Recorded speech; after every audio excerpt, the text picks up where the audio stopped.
students! This is Teacher Cheska and welcome to our class where we teach you more ways to write.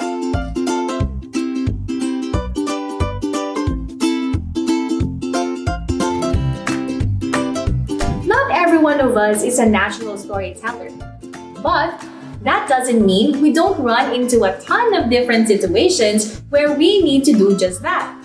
Whether you need to explain a time you overcame a challenge in a class, or share a catchy personal anecdote at a family reunion, we all run into these instances in which we need to craft an entertaining story.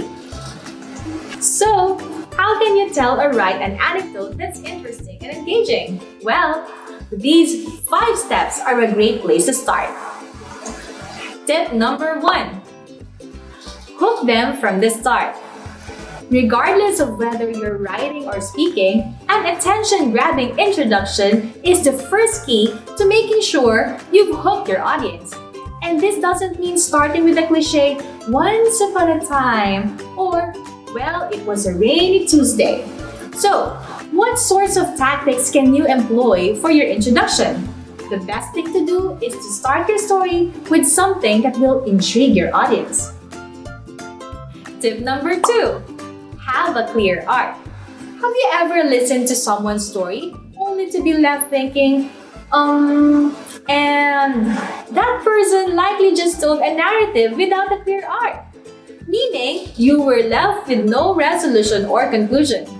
You don't want to be that person who leaves people hanging, do you?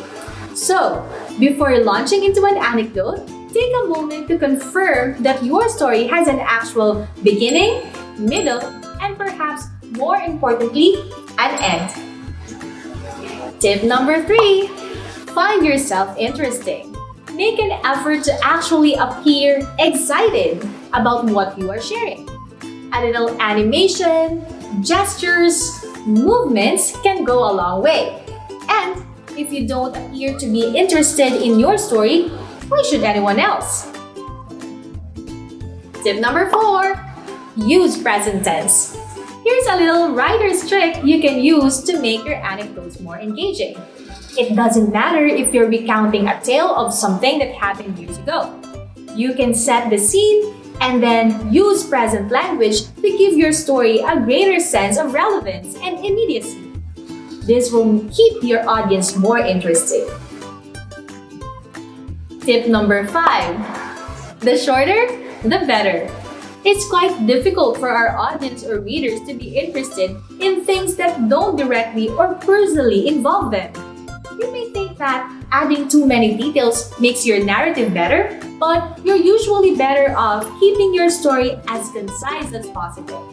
We're not all natural storytellers, but that doesn't mean we don't frequently come across occasions when we need to share an engaging anecdote. Be sure to use these tips to entertain your audience or your readers.